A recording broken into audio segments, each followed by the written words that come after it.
Welcome to the CEO Launch Podcast. We are a dynamic mother-daughter duo bringing you personality, insights, and practical advice from two different generations of entrepreneurship. We aren't just mother and daughter. We are also best friends and business partners. I've watched my mom help thousands of entrepreneurs start the businesses of their dreams, including me. And now it's your turn. Hello, CEO Launch family. We are so happy to be back with you today with our 13th episode.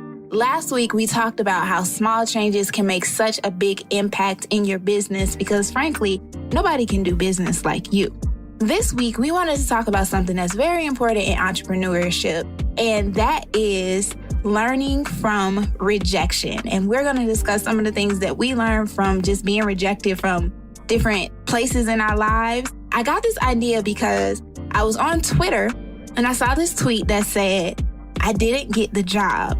And that's okay because sometimes you don't get the job. And I thought to myself, like, yo, that's so real. Like, you know, for all the times that we have gotten job offers or gotten scholarships or partnerships or bids, there were also all the other times where we didn't. And those stories are just as integral to our story as the yeses are. So, Mom, I wanted to ask, what is one big lesson or one particular lesson that you've had from rejection? So I think that what you just said is so important. I think that social media has a tendency to give people like this false sense of what entrepreneurship is. And I also think that because of that false sense, I believe that there are entrepreneurs that give up before they should. And so when I think about it from my perspective, when you mentioned about the tweet about I didn't get the job, how many people are actually out there making posts to say, I didn't get the job, or I got fired today, or a client told me no? They're not reporting those things. We're only reporting the good stuff that happens, the positive stuff that happens, the stuff that we can brag or boast about. So learning from rejection is so important because it's a part of life. It's, you know, like... It definitely is. It's a part of life, and it's a huge part of entrepreneurship. It's a big part of business. And so I want to share a story. This is a vulnerable story too, but it's probably not as vulnerable as I got in the previous episode when I talked about my mistakes. But this one is kind of vulnerable too because I am a high achiever. I am used to getting what I go after. And just to give those of you who are just meeting me or you don't even know who I am, just to kind of paint a picture for you of that high achieveness. Is that a word? No, it's not. But just to paint a picture of that is I was the person who was a single mom in graduate school and built a six-figure business. I was the person who got a master's degree and got a 3.94 and was tripping. You know? Yep, that was her. That was her. So I'm like this high achieving person because I'm that person that once I set my mind to doing something, I'm going to go all in and get it done. I can remember when I was ready to start learning how to pitch myself to media, I hired a media coach. She gave me all these lessons that I had to watch and all this stuff. And I did it. I watched every single lesson over and over and over again. And then when I submitted my first pitch, I was on ABC. So I was used to succeeding. So when it came down to, I decided that I wanted to do a TED Talk. This is when I learned a lot from rejection. So as you guys know, on Saturday, I'm going to be giving my first TED Talk. Yay! Ooh. Bucket list, right? But what you don't know is I made up my mind that I wanted to give a TED Talk in December of 2018. So in December 2018, I said, you know what? I'm going to get serious. I've been talking about it. It was on my bucket list, but I wasn't actively pursuing it. And in December 2018, I said, I want to give a TED Talk. And I hired a coach and we started working on my TED Talks and the pitch. So my very first pitch, I was feeling all good because, again, I'm used to achieving, right? And my first pitch got rejected. And my coach said, that's okay. You know, that's the way it goes. And sometimes it just happens like that. And then pitch number 2 got rejected. Pitch number 3 got rejected. And I said, I don't know how much longer I can take this rejection because I'm not used to, I'm not used to it. And she's like, you're going to keep doing it. So my other coach said, I want you to get 10 no's. And if you get 10 no's, then you can quit. So I pitched 4 times, 5, 6, 7, all rejected. 8 was rejected. 9 was rejected. And I'm like, okay, am I going to get 10 no's like she said? And the 10th pitch was accepted. But one of the things that I learned from this story was that the person that I was when I pitched the first time is not the person that I am after I got accepted. And the other thing that I want to share is like the timeline, right? So I don't know if you remember this, Kenya, but I started pitching in January 2019 and I got accepted in January 2020. And so it was 12 months of no's, like no's to the person who got a 3.94, Right. That wasn't easy. That was really hard. But what I recognized is if I had gotten a yes on the first pitch or even the third pitch, I don't think my TED Talk would be as good because I became a better person throughout that rejection. One of the things that I feel that came out of that story is that I really got to decide, like, do you really want to do this? Because if you get rejected a couple of times, it might make you rethink it and say, I don't know if I really want this. And so for me, it helped me to see, like, I really did want it. And sometimes that's the lesson in rejection. It helps you to see if you really want something. What do you think? No, I definitely agree. I think there is a lot of clarity that comes in rejection. Even thinking about something that came to mind was like catcalling and how you might be on the street and somebody like, hey, baby, how you doing? And as soon as you say no, it's like, well, I ain't like you anyway. It was like, okay, but you clearly didn't, like, if you didn't like me, why was you trying to talk to me?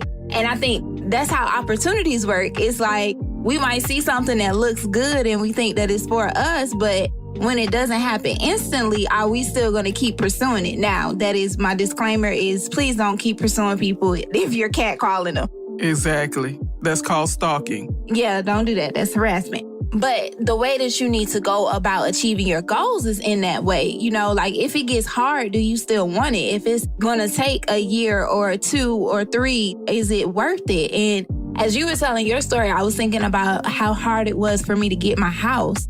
And I mean, that was one of the most difficult situations I have dealt with in my adulthood, but it wasn't as much of the time frame of how long it took, but it took a lot of energy. I had to go through a lot of hoops to be able to get that house. But one thing that I could say is, as a single Black woman, I became a homeowner at 23 years old. I had only been working a year postgraduate and I was a homeowner. And a lot of people can't say that. And so it was worth all the calls to you telling you, Ma, I just don't know. They said this and now it's that. And I just don't know what that means. Just everything that came with it.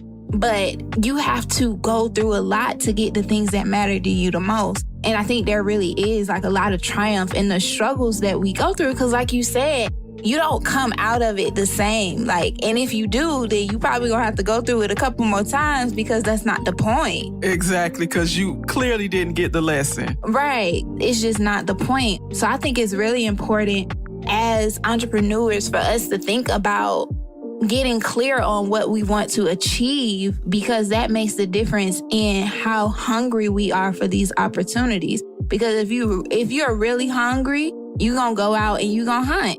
It's kind of like hunters and gatherers. You might go out every day, and every day you're not going to get a bushel of berries. But you can hope.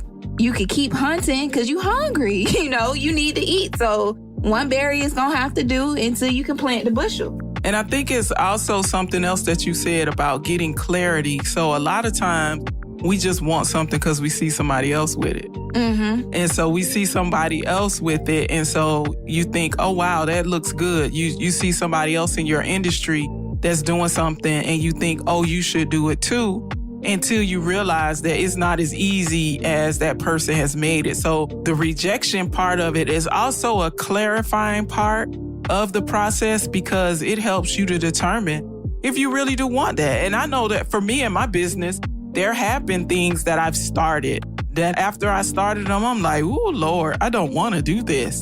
This isn't really what I wanted. This is what I thought I wanted, but it's not really what I wanted. And so in my TEDx story, it was clear, like I wanted to give a TEDx, like no doubt, whatever it took. I had gotten to the point where it was just like, oh, well, I'm going to submit this application. If they reject me, that's okay. Some of those applications, I submitted multiple ones at multiple times. In fact, I submitted the application for my rejection number 9. And then I was waiting to hear from 9 when I submitted the application to 10. So it was like, somebody is going to pick me up, you know? Yeah. Somebody is going to say yes to my story. Somebody is going to see that my idea is worth spreading. And so I just got clear on that. And so I think that's the case for business owners. And I know that was the case with you, with your house, because that was a really hard process. It was a hard process for me because I was the emotional support person. Like I had to keep cheering you on when I was tired of it myself. Yeah. I mean, it was rough. That could be another episode, but that was definitely a very tough process. It was like 15 things going on in my life. You know, like I was working and it was a crazy season at work. And then I'm buying a house. I had started school. Like it was just so much stuff that was happening that it was just like, oh my gosh. My lease was up. I was sleeping on the couch, y'all. I was displaced. Listen, that was a time, but because I was hungry, because I wanted it, and because I saw the bigger picture, I think that's the thing. It was like, I'm fine being on this couch because eventually I'm going to be in my house, you know. And you were. And it's furnished. And I will be on that stage, even though it's virtual, on Saturday. So yes. Right. That's what it's going to be. Yeah, that's what it's going to be. So I think that it's a good time to talk about our takeaways. What you think? Yeah. I would say one of my favorite phrases and just a big takeaway for people to think about is what's for you will not pass you. And anything that passes you, it wasn't for you to begin with. So you just have to be okay with these no's. You have to be okay with rejection because, you know, what is meant for you will be there and it will stay. And even if it doesn't stay forever, it will stay for the time that it's supposed to. So I have always grown to be okay with, oh, well, this didn't work out. Well, let's figure out the next thing. And sometimes I know my friends be like, you just moving right along with everything. And I'm just like, I don't have time to sit here and cry over spilled milk. I got my paper towel and it's time to go, you know? So let's get on to the next thing. What about you? What's the takeaway that you think? I think that my takeaway is we have to trust the process. We have to trust the process and know that even in those rejections, you're going to grow from it. And so for me, one of the things that I realized, the growth part that came out of me being rejected for all those TED Talks was my pitch got better. Each time that I submitted the pitch, and I still have them all saved. I have them saved and date stamped and everything. And so each time I look back at the old pitches, I just kind of smile and I can see the progression in the pitch as far as what was going to get me on that TEDx stage. And so we have to trust the process and be willing to grow in that process because I feel like even if you don't get what you think you wanted, you still become a better person. I think that's a beautiful, beautiful takeaway. And I think our final one is something that we said a lot throughout the episode, but I really want to hone in on this, is that if something is really important to you, you have to make sure that you do what you need to do to get it. And so, you know, even with rejection, you have to have the fortuitousness. Oh, we making up words this episode. Oh my God. I think y'all know what I'm trying to say. Fortuitousness? What's the word? I don't know, but anyway, basically. You gotta be consistent. You gotta be willing to put in the work to get the things that you say that you want to do. So if you're saying that you're going to lose weight, you probably should get off the couch. Yeah, and stop eating donuts. That might help. Yeah. But I'm definitely going to eat me a slice of cake after this. But whatever. Listen, what are we talking about next week? Crazy. So yeah, we're being silly. So anyway, you all know we have so much fun with this podcast, and we appreciate all of you, our listeners, for listening in. And next week, we are actually doing an episode that was requested by one of our listeners. So one of our listeners asked us to do a scholarship episode. And so next week, we're going to talk about you, Kenya, your scholarship process. Woo! That one wasn't as hard as my house. Yes, it wasn't. It wasn't. But it prepared you, I think. It did. So anyway, join us next week as we talk about Kenya's scholarship process.